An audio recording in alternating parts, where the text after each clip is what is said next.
पुराने नियम में दानिएल नाम के एक लड़के के बारे में कहानियां हैं। बेबीलोन नामक एक बड़े देश ने इसराइल पर आक्रमण किया, जहां दानिएल रहता था। इसराइल पराजित हुआ और दुख की बात है कि उसके कई लोगों को बंदी बना लिया गया। बेबीलोन के राजा ने उनमें से बुद्धिमान लड़कों को चुना और उन्हें अच्छी शिक्षा प्रदान की। यह माना जाता था कि यदि वे अच्छी तरह से बड़े हुए और बेबीलोन के लिए काम करें, तो यह अंततः बेबीलोन राष्ट्र को लाभकारी होगा। दानिएल और उसके 3 दोस्तों को बुद्धिमान लड़कों के रूप में चुना गया और उन्होंने अपनी शिक्षा प्राप्त की। यदि आप बेबीलोन के राष्ट्र और राजा के लिए काम करना चाहते हैं, तो आपको पहले उस राष्ट्र की भाषा और ज्ञान सीखना होगा और आपको उस देश के लोगों की जीवन शैली के बारे में सीखना होगा। उन्होंने इस्राएलियों के नाम भी बदलकर बेबीलोन के नाम जैसे रख दिए। इसलिए दानिएल का नाम बेलतशस्सर हो गया। बेबीलोन के राजा ने सोचा कि भविष्य में लड़कों को देश का श्रमिक बनने के लिए उन्हें मजबूत होना होगा। तब उसने उन्हें अपना अच्छा भोजन और बहुमूल्य दाखमधु दी। जब आप इसके बारे में सोचते हैं, तो क्या ऐसा नहीं लगता कि दानिएल और उसके दोस्त दूसरे देश में ले जाए गए कैदियों के विपरीत बहुत अच्छा जीवन जी रहे हैं? मुझे लगता है कि लोग दानिएल और उसके 3 दोस्तों से ईर्ष्या करते थे, जो इतने अच्छे महल में रहते थे, अच्छी शिक्षा प्राप्त करते थे और अच्छा खाना खाते थे।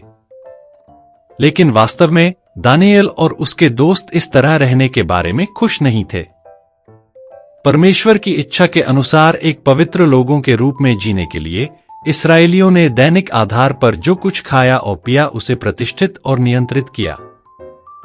राजा का भोजन किसी को भी स्वादिष्ट लग सकता है, लेकिन यह वह भोजन नहीं था जिसे परमेश्वर ने खाने की अनुमति दी थी।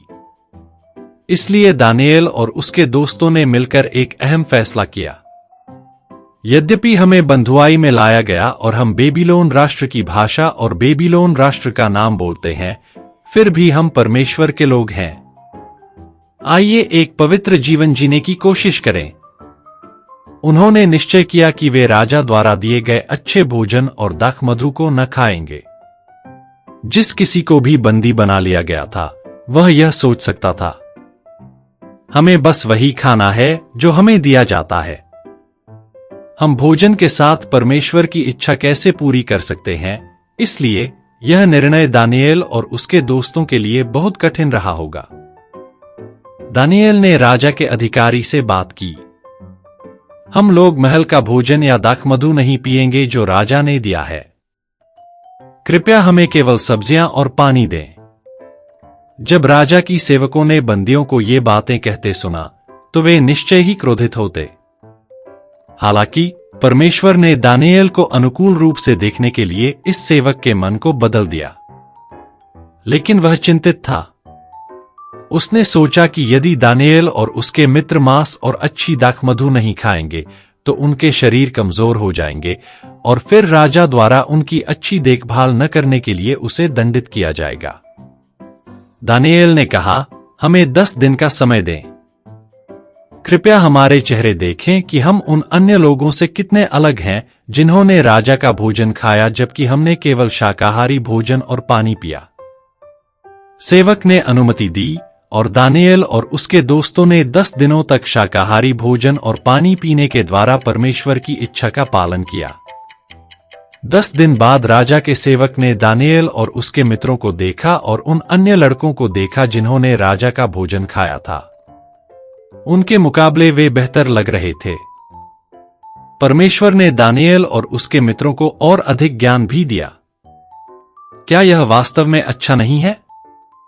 शायद क्या वजह थी कि दानिएल और उसके दोस्त इस मुश्किल हल को पूरा कर पाए? क्या यह इसलिए नहीं था क्योंकि वह परमेश्वर में विश्वास करता था और उसके दोस्त थे जो उसके साथ थे?